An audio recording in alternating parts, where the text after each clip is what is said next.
Fala galera, tudo bom com vocês? Uma grande alegria poder encontrar vocês de novo, mesmo que seja virtualmente, mas já é um alento, né? Poder falar com vocês, poder me expressar, me comunicar. Esse período está sendo muito difícil para todos nós e eu acredito que para vocês também. Tem uma série de situações aí, preocupação com a saúde, preocupação financeira, até quando vai durar esse confinamento. Para vocês, a preocupação com o Enem, né, de não perder a rotina de estudos. Justamente pensando nisso, a escola propôs esse esquema aí de aulas online, porque a gente não pode perder a rotina, a gente não pode desacelerar, a gente precisa continuar estudando. Então, eu queria assim, que vocês tentassem esquecer por um momento todas essas preocupações, se o Enem vai ser adiado, se não vai. Vamos esquecer isso. E se vocês vão perder o conteúdo, se vai ter que repor depois, vamos esquecer isso, vamos focar no agora, né? A gente tem um conteúdo para estudar e esse conteúdo é importante, vamos tentar aprender o conteúdo de hoje, porque a gente não tem como fazer tudo de uma vez, a gente tem como cuidar de cada passo, né? E dar cada passo firme, aquele passo bem mantido. E é isso que a gente vai tentar fazer. Eu hoje tenho uma aula importante para dar a vocês, que é sobre o filósofo Platão. Platão é um dos maiores nomes da história da filosofia. Um filósofo muito importante, cai muito nos exames aí do Enem, vestibulares diversos. Então é importante a gente tentar assimilar. Eu vou falar para vocês de Platão principalmente três assuntos. A alegoria da caverna, vou falar da teoria das ideias e vou falar também da sofocracia. Então, alegoria da caverna, teoria das ideias e sofocracia, que eu acho que são os pontos mais importantes de Platão. Antes, uma breve introdução à vida de Platão, né? Quem foi Platão? Platão, na verdade, não era o nome dele, era um apelido. Platão significa largo, ele era um homem assim, com porte físico avantajado, uns ombros largos, por isso era chamado Platão. Ele era de uma família nobre na Grécia e foi discípulo de Sócrates. E esse é um dado importantíssimo para a vida dele, porque o contato com Sócrates vai mudar toda a vida dele. Ele chegou a ser atleta durante um tempo, mas depois que ele passa a seguir Sócrates, ele se torna o mais conhecido aluno, mais devoto também, aluno de Sócrates. Assim, Sócrates, vocês sabem, não deixou nada escrito, então a maioria das coisas que a gente sabe sobre Sócrates a gente sabe através de Platão. Tem outras fontes também, Xenofonte também escreveu, mas assim, principal é Platão que traz pra gente. Platão, ao contrário de Sócrates, foi um escritor assim, muito prolífico, muito fecundo, escreveu muito, e obras assim que marcaram a história da filosofia, a história do pensamento, a história da humanidade.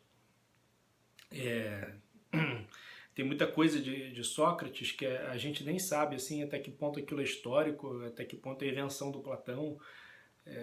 Tem certas histórias que Platão conta de Sócrates que na verdade você vê ali que Sócrates está só como um personagem, Platão está colocando o pensamento dele na boca do personagem. Mas outras não. Por exemplo, a Apologia de Sócrates, né, que é o último discurso de Sócrates aos atenienses, ali tem muitos elementos históricos.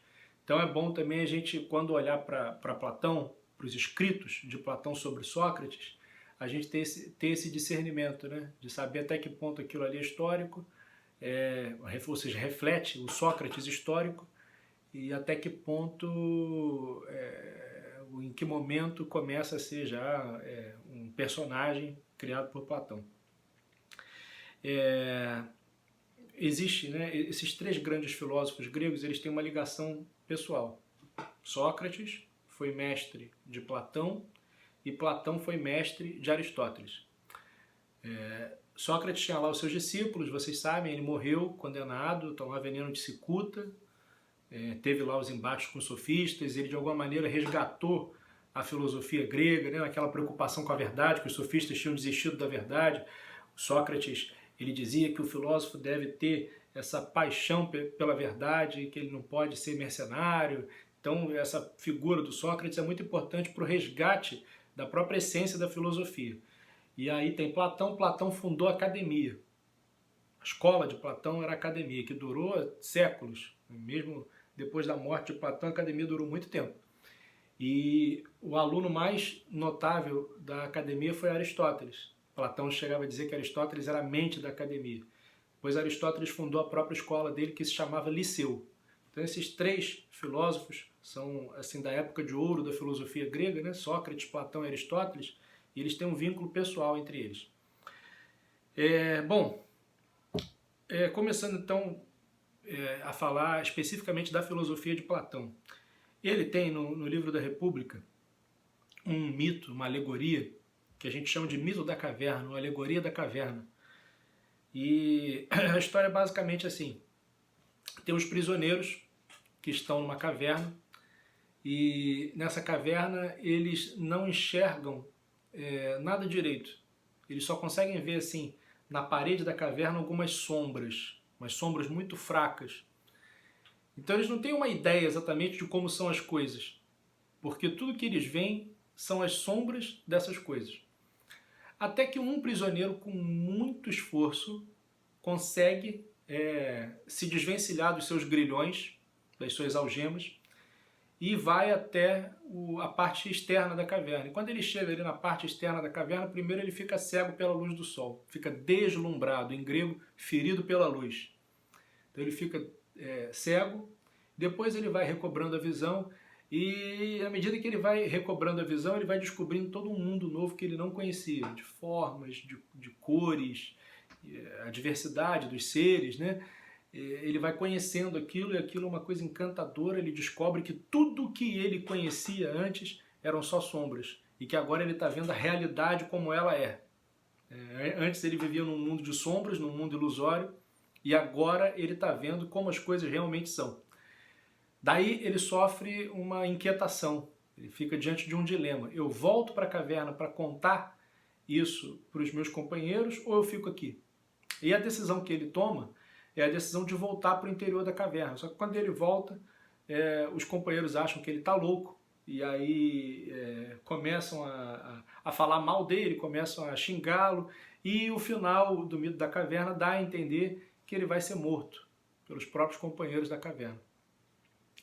Então, desse mito a gente pode tirar várias coisas, né? Esse homem que consegue se libertar da escuridão da caverna e vai até a luz, ele é como que o protótipo do filósofo. Quem é o filósofo? É aquele sujeito que consegue sair da plataforma do senso comum, das opiniões, e procura investigar as coisas em profundidade, procura entender as coisas como elas são de fato, e não como as opiniões refletem, como os interesses contingentes refletem as coisas, mas vê as coisas em si mesmas. Então, em qualquer sociedade, a gente precisa dessas pessoas. E essas pessoas tendem a ser mal compreendidas. Chesterton, um grande autor inglês do século passado, ele falava assim: cada época é salva por um pequeno punhado de homens que têm a coragem de não ser atuais.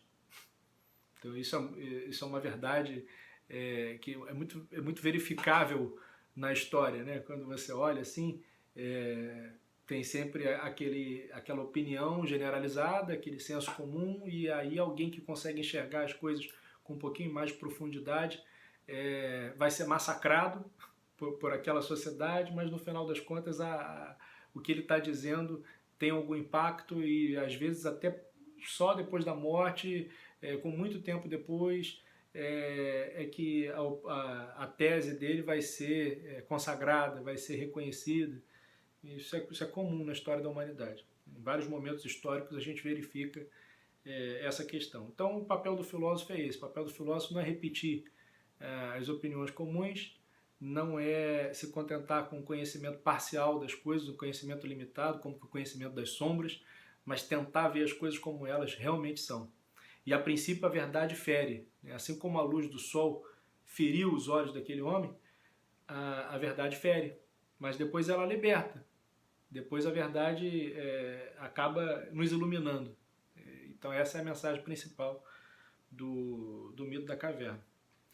Uma outra interpretação que nós podemos dar para o mito da caverna tem a ver com a doutrina dos dois mundos de Platão, né? Do mundo sensível e do mundo suprassensível, do mundo inteligível, que aí a sombra da caverna seria então o mundo material, o mundo sensível, e o mundo das ideias é que seria esse mundo suprassensível, seria o mundo da luz. O que Platão quer dizer com isso? Aí a gente precisa de um pouquinho de tempo para considerar bem essa realidade, né, da teoria das ideias de Platão. Pensem comigo o seguinte: tudo que você olha no mundo, você percebe que não é absolutamente singular. Você vê, por exemplo, pessoas, mas não existe uma pessoa só, existem várias pessoas. E você só sabe que é uma pessoa porque existem outras que têm a mesma forma. Então você consegue abstrair aquela singularidade, aquilo que aquela pessoa tem de peculiar, de singular, e enxergar que ela tem uma forma comum com outros seres, e aí você diz, bom, isso é uma pessoa. Não existe só uma planta no mundo, não existe só um cachorro no mundo, não existe só um gato no mundo. Ou seja, tudo que existe no mundo existe segundo um padrão. Todas as coisas que eu olho individualmente, singularmente, eu consigo enquadrar essas coisas num padrão. Existem outros exemplares desse mesmo padrão no mundo. Qual é a explicação que Platão dá para isso? Uma explicação muito louca. Ele diz que existe um mundo das ideias, e nesse mundo das ideias as coisas não estavam dispersas. Havia lá a forma perfeita de todas as coisas. Aí um demiurgo, um artífice divino, ele contemplou o mundo das ideias e aí pegou a matéria, que era só uma matéria-prima com plasticidade infinita, e foi copiando as ideias na matéria. Só que, como a matéria é imperfeita, o que você tem no mundo da matéria, no mundo sensível, são só cópias daquelas ideias, daquelas formas perfeitas, daquelas essências que estão lá no mundo das ideias. Então, por exemplo, na hora de olhar a humanidade, você olha assim para mim, olha para você, olha para o João, para o Pedro, para o Augusto, para o Mauro, para o Mateus, para o Miguel, então para o Felipe. Então você tem diversos homens, só que todos esses homens são cópias imperfeitas de um arquétipo, de uma ideia, de uma essência, que é a humanidade. Então essa essência, você não conhece essa essência em si mesma, aqui no mundo material. O que você conhece são as cópias dela. É uma ideia muito louca, mas é assim que Platão identifica o uno no múltiplo. Nós olhamos todas as coisas e nós vemos assim coisas múltiplas, só que essas coisas múltiplas guardam uma similaridade. Elas têm um padrão. E esse padrão vem da forma que existe antes de todas essas coisas, e que o divino artífice, o demiurgo, contemplou lá e tentou plasmar na matéria, só que ao plasmar na matéria ele só fez cópias. Essa é a ideia de Platão. Então é assim que Platão explica, né, essa grande diversidade dos seres, mas ao mesmo tempo a padronização, né, porque as coisas têm uma feição individual, mas elas são feitas segundo um padrão. Então é assim que Platão vai explicar essa configuração das coisas na natureza. Para ele, a nossa alma, ela, antes de viver no corpo, o corpo é o cárcere da alma, nossa alma está aprisionada no corpo. Antes de viver no corpo, a nossa alma pôde contemplar todas as essências no mundo das ideias. E passou por um processo de esquecimento ao chegar nesse corpo aqui, na dor do parto, do nascimento. Então há um esquecimento. E esse mundo material, esse mundo sensível, ele não é capaz de nos fornecer conhecimento verdadeiro, porque o mundo sensível não nos dá as essências, ele só nos dá as cópias. Então, o que o mundo sensível faz com o nosso intelecto? Ele desperta a nossa memória para as formas perfeitas que nós contemplamos, lá no mundo das ideias. Então, todo o processo de conhecimento para Platão, conhecimento das essências, na verdade, um processo de anamnese, de reminiscência, de recordação. Você não aprende nada pelo mundo material, você só se recorda. Eu olho um gato nesse mundo material, olho outro gato, depois olho um outro gato, e aí eu me recordo da ideia do gato, da essência do gato que eu tinha contemplado lá no mundo das ideias. O processo de conhecimento para Platão é mais ou menos assim. Como que eu consigo aprender nesse mundo o que é um gato, qual é a essência do gato? é justamente a partir da recordação. Eu vou olhando os seres múltiplos e vou lembrando daquela essência única que está por trás deles, né, que é a origem deles. É um processo de reminiscência, de resgate, de recordação. Bom, então já falamos da teoria lá do mito da caverna, falamos da questão do mundo das ideias, que é uma questão muito importante para Platão. Depois Aristóteles vai discordar disso, a gente vai ver depois. E, na verdade, todo esse conteúdo é revisional, né? Vocês já viram isso no primeiro ano. A gente só está, agora no terceirão, fazendo uma revisão. Mas é importante fixar isso porque esses filósofos são importantíssimos, eles sempre caem nas provas. Então, se vocês lá atrás não assimilaram muito bem esse conteúdo, é bom assimilar agora. E por último, a questão da sofocracia. O que é sofocracia? Ao pé da letra, o poder do sábio, a ideia do rei filósofo. A democracia é o governo, a sofocracia é o governo dos sábios. Platão ele não gostava da democracia, ele tinha assim, um certo ranço com a democracia, porque ele dizia que a democracia ela iguala a opinião do sábio à opinião do tolo. Quanto que vale o seu voto? O seu voto vale 1. E o voto de um sujeito que é tolo vale 1 também. Então a democracia faz a opinião do sábio ficar no empate com a opinião do tolo. E ele acha que os tolos não devem governar a polis. Então deve haver um processo de discernimento, um processo comandado pela própria polis, e é um processo educacional em que os indivíduos despertam para aquilo que eles têm assim, de melhor, para poder servir a polis. Então aí Platão distingue 3 classes sociais, né? A classe dos trabalhadores, aqueles que se ocupam da produção de bens econômicos, né? São os trabalhadores braçais, artesãos, agricultores, a classe dos trabalhadores. A classe dos guerreiros, que vão cuidar da defesa da polis, e por último a classe dos filósofos. Aí é entre esses filósofos que vai surgir o governante. Então ele diz que na polis deve haver um processo educacional e esse processo vai lapidando os indivíduos e a partir desse processo é que você vai discernir quem tem condição de governar a polis, né? Então é o poder dos sábios, o poder dos filósofos. Ele acha que só os filósofos é que devem governar. Não basta o sujeito ter dinheiro, não basta ele ter assim, uma inteligência prática, não basta ele ter força física. Força física é bom para o guerreiro, mas a virtude principal que se espera do governante é a prudência, a frônesis. E o prudente é o filósofo, é o sábio. Então é necessário esse processo para você discernir quem são os sábios e essas pessoas é que vão governar a polis. Tá bom? Então esses 3 pontos eu espero que fiquem assim bem claros. É lógico que uma leitura da apostila pode facilitar bastante o nosso entendimento. Eu vou deixar para vocês aí por escrito, junto com essa aula, vou deixar alguns exercícios para vocês praticarem, a filosofia de Platão, e na semana que vem a gente faz a correção desses exercícios.